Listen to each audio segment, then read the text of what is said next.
My arrogant boss abandoned me on a company trip. We're all here, so let's go. But just as I arrived, the bus pulled off. When they reached the luxury hotel, the manager dropped a bomb without him. You'll be charged $50,000. Is that fine? Driver, just go ahead without worrying about it. The bus left after our manager, Bob, said those icy remarks. I could see Catherine's nervous face staring down at me from the window. First of all, I was the only one assigned a totally different location for the meeting. Hold on, please let me in as well. As the vehicle withdrew, my voice reverberated in vain. I watched TV in silence at home. At that moment, a message from Bob buzzed through my phone. Sincerely, I assumed this would occur eventually. Bob's frantic voice could be heard when I picked up the phone. We just arrived at the hotel, and they informed us that the $50,000 lodging cost would apply without you. What's happening? The cost of abandoning me was high. I didn't care if they camped out or coughed up $50,000. I was just concerned about Catherine. Sean Lucas is my name. I work for a mid-sized electronics leasing company and am 33 years old. After graduating from college, I started working in the sales department of this organization, and I'm currently in my 11th year. My days are full of motivation because I've taken on significant duties and been given significant assignments. I believe that I get along well with my co-workers, and recently, several of my less experienced colleagues have begun to admire me and want to spend time with me. Kevin is one of them in particular. We're all going out for drinks later soon. Do you want to come? Everybody is eager to hear more of your amazing college tales. Don't tell me you're just buttering me up to make me pay. You got me. It's amusing and educational to observe the antics of younger co-workers even though I'm still seen as young in the firm. They've taught me a lot, and they frequently help me see my own weaknesses. And it's not just the men. It's not because I'm some sort of attractive boy that the women in the office appear to like me too. 3 amiable sisters lived close to my parents' house when I was growing up, and we spent a lot of time playing together. I gained a lot of knowledge about the thoughts and joys of women. It's so soothing to be around you, Scene. You always consider from a woman's point of view. Therefore, I don't have to tread carefully. Oh, aren't you thinking about getting married soon? You were admired by many of the women in the office. I would also be raising my hand if I were single. Scene.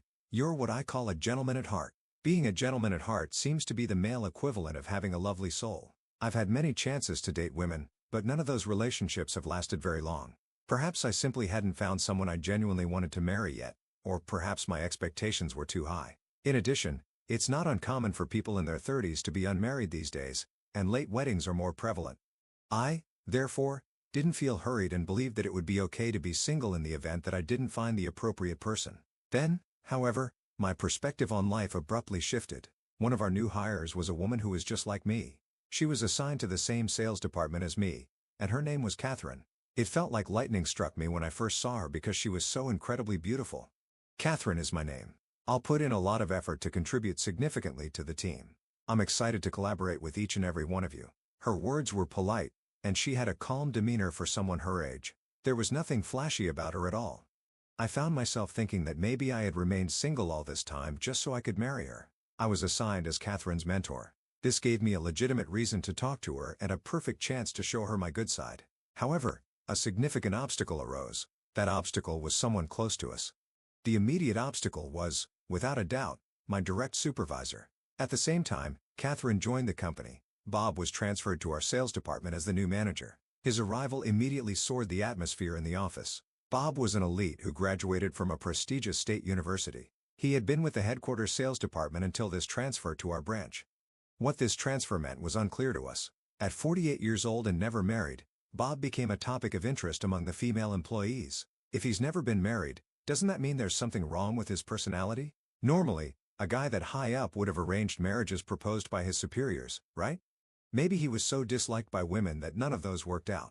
I tried to avoid getting involved in such gossip, but as we worked together, we began to realize those speculations might not be far off. Bob behaved as if bossing others around was his main job with an air of arrogance. There was one instance where an employee made a scheduling mistake during a meeting. Bob's rage was over the top, hurling insults so harsh they felt like personal attacks. Shouldn't he be focusing on more important things?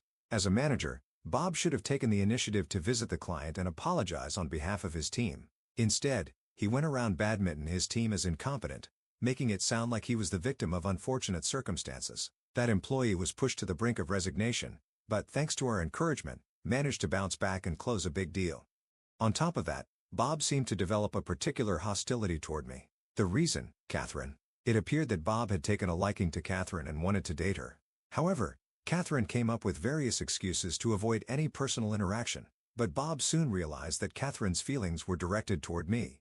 Knowing that I was ahead in the race for love, Bob began harassing me in every way he could. He would intentionally give me incorrect schedules or dump an unreasonable amount of paperwork on me. Each time, other colleagues stepped in to help, and so far, I'd managed to get by without major issues. In the midst of this, Catherine seemed to be calmly observing both my and Bob's behavior. "Bob is just awful, isn't he? You're doing your job perfectly fine, Scene. As long as I have your support, Catherine, I can handle anything. Plus, other co-workers are on my side too. I'm really lucky to be surrounded by such great people." Ironically, Bob's oppressive behavior ended up bringing Catherine and me closer together. Amid all this, a company sales department trip was planned. I was tasked with finding accommodations and booked a luxurious resort lodge for 10 people. As I was looking at the resort's website, Catherine peeked at my screen. "Wow, you managed to book this lodge? I've heard it's incredibly popular with a 3-year waiting list for reservations. I used some special connections to pull some strings. Just keep that part between us though." Seeing how excited Catherine was made me look forward to the trip even more. For the trip, we planned to travel by coach bus. On the day of departure, I eagerly packed my small suitcase and headed to the designated meeting spot. However, I couldn't find any of my co-workers, and there was no bus in sight. Could it be that Bob gave me a different meeting location on purpose? I called Kevin on my phone, and he told me that everyone except me was already gathered at a completely different bus stop. Grabbing my suitcase, I started running. Sweating heavily, I somehow managed to reach the bus stop only to find everyone already on the bus. From the window, Bob saw me and laughed smugly. "Everyone's here, so let's go, driver. Don't worry about it, just go." Heartlessly, the bus pulled away. Through the window, I caught a glimpse of Catherine's anxious face as she looked down at me. "Wait, please let me on too." My voice echoed in vain as the bus disappeared from view. As I stood there watching the bus drive away, I felt all the energy drain from my body. Since the trip was planned for 3 days and 2 nights, I decided to treat it as an unexpected long weekend. Although I considered myself a calm and mild-mannered person, my anger boiled over at this incident. Taking out my phone, I made a quick call and then sighed deeply. Determined to make the most of my time off, I headed to a movie theater and turned off my phone. After the movie, I treated myself to a fancy solo dinner before heading back to my apartment. When I got home, I noticed the answering machine on my landline was blinking. That's when I realized my phone had been off the whole time. Turning it back on, I found a flood of voicemail messages waiting for me. In truth, I had turned off my phone knowing Bob would call once they reached the lodge. The movie theater was just an excuse. Of course, I hadn't planned on leaving it off this long. Most of the voicemails were from Bob. Just then, my phone rang again, and this time, it was Bob calling. When I answered, his voice was panicked and frantic. "We've just arrived at the lodge, but they said without you, the total cost is $50,000. What the heck is going on?" Leaving me behind came at a steep price. Whether they paid $50,000 or camped out somewhere, I couldn't care less. The only thing that worried me was Catherine. I abruptly ended my call with Bob and contacted Catherine. "I just got a call from our manager. Do you ladies have a place to stay tonight?" After a lot of searching, we managed to find a pod hotel. "We'll stay here tonight, so don't worry." I felt bad that Catherine ended up staying at a pod hotel because I wasn't there, but Catherine laughed brightly. "I was expecting to stay at a luxury resort, but now I'm at a pod hotel. It's kind of funny, really, but it's a good experience. It's actually pretty fun." "So what about the guys? Are they also staying at a pod hotel?" "Well, the 3 of us ladies barely managed to get in. The guys, though, they don't have anywhere to stay. They look really worn out, so I'm a bit worried. It's peak tourist season, so I guess all the lodgings are fully booked. Still, if it's just the guys waiting on the street until morning, it shouldn't be too dangerous. Besides, it's their punishment for leaving me behind. What goes around comes around." Once I confirmed that Catherine had a place to stay, I hung up. Then I called Bob, who was already in a state of panic. "Letting you handle the lodging arrangements was a huge mistake. At this rate, we'll have to sleep outside in our exhausted state. Do something about this. You must be really tired." "That's rough. But it's peak tourist season, so most places are probably fully booked." "Exactly. I've contacted so many places, but they're all full. I get that it's impossible to find last-minute accommodations, but why can't we stay here just because you're not with us? I don't get it." I couldn't help but smirk. Why were they turned away? It was because the luxury lodge for this trip happened to be my family's business. My older brother now managed the lodge, having taken it over from our parents. This wasn't just any ordinary lodge. It was famous for its exceptional service with prices to match. Guests said it was more relaxing than going abroad, offering luxurious, unforgettable moments. The cuisine was top-notch, and the spa was opulent. Because of this, even those in secret relationships found it the perfect place to enjoy a worry-free, ultra-luxurious spa date. Recently, we even received inquiries from international celebrities. The only reason we secured rooms for this trip was that I was part of the group. Our lodge was famously difficult to book, and the guests who did stay were mostly CEOs, celebrities, and other wealthy individuals. In fact, the wait time for a reservation was 3 years. In other words, this wasn't the kind of place where an average company retreat could typically stay. For 2 nights, the cost per person was $5,000, making the total $50,000 for the 10 of us. Even so, $50,000 was considered a bargain for what we offered. I had already told my brother about how Bob schemed to leave me behind on this trip. They left me behind on purpose. It was all Bob's doing. Please don't let him have a good time. I was looking forward to catching up with you, but to hear this happened, unbelievable. Leave it to me. My brother made sure to get back at Bob on my behalf. When Bob realized the truth, he couldn't hide his shock. You're the heir of such a luxurious lodge. Why didn't you ever mention that? Is that something I need to tell you? It has nothing to do with my work and our company. Just let us stay for one night using your connections. I've been looking forward to this trip for so long, but it wasn't just staying at the luxury lodge that he was excited about.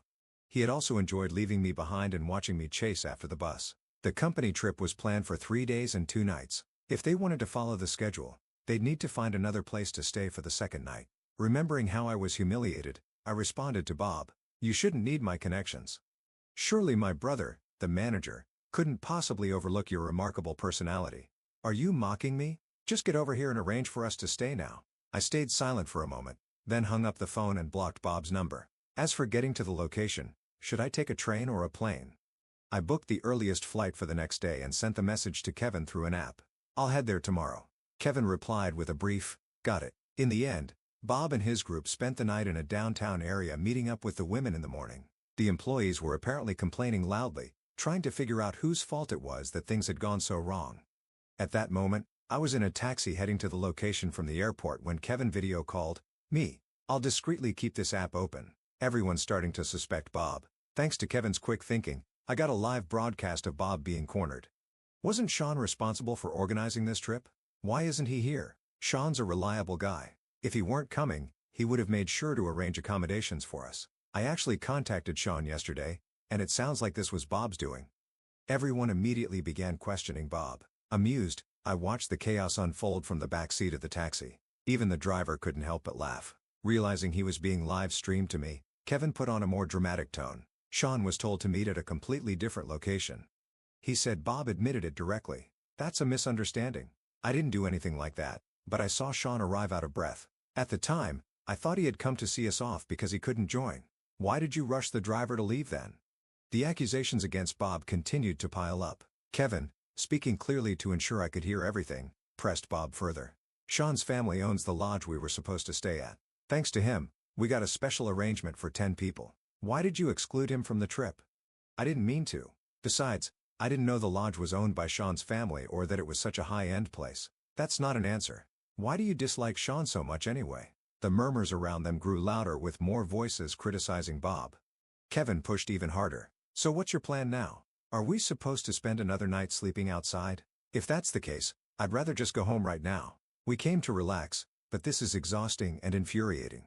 Shouldn't we charge Bob for all the money we spent on this trip? Just then, the taxi I was riding in stopped in front of Kevin and the others. I stepped out of the back seat gracefully, right into the middle of the commotion. I raised one hand in acknowledgement to the employees who had noticed me and declared, "I apologize for the inconvenience caused by my absence yesterday. I've arranged for all employees except Bob to stay for one more night." Cheers erupted from the employees, and they crowded around me, giving high fives. Seeing Catherine's smile was the biggest relief of all. What was most satisfying, however, was that no one sympathized with Bob, completely losing his standing. Bob still complained, "Why am I the only one who can't stay?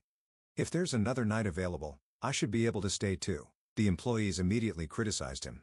"This all happened because you left Scene behind, didn't it? If there's no place for you, why don't you just head home already?" I contacted my brother who sent a shuttle bus to pick us up. Together with all the employees, except Bob, we headed to the lodge. That night, we had dinner together in the banquet hall. We invited the town's best performers and enjoyed traditional entertainment. This is such a rare experience. I doubt you'll ever have another chance like this. Yeah, the number of traditional performers is dwindling. CEOs of big companies even fly out here just to enjoy this kind of entertainment. Every little gesture they make is so elegant. I wish I could move like that. The banquet continued, and I had the longest conversation I had ever had with Catherine. Meanwhile, Bob was unable to enter the lodge and spent a second night sleeping outdoors. The next morning, we woke up feeling refreshed and enjoyed a heartfelt breakfast. The meal featured rare and luxurious items you'd never find in the city. Someone teasingly took a photo of the breakfast and sent it to Bob, who quickly replied.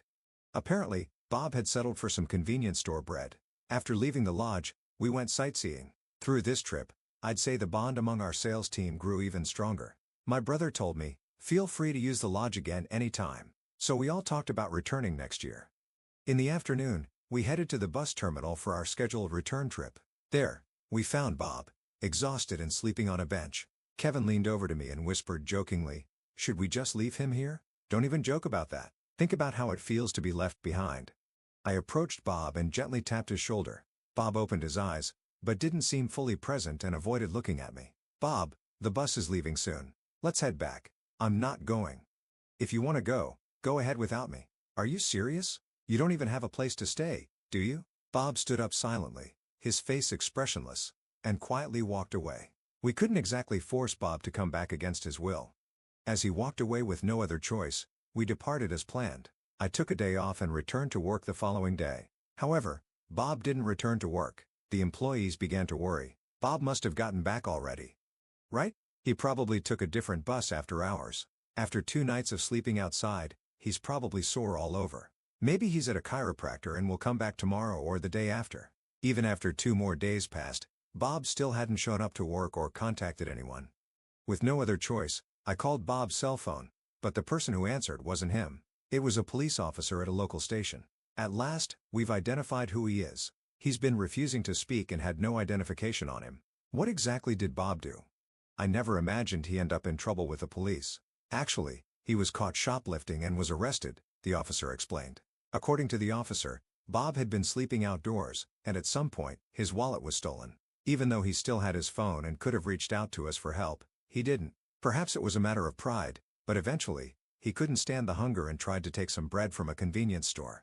When he attempted to leave without paying, he was immediately caught by a store clerk. During questioning, Bob refused to explain himself and wouldn't unlock his phone.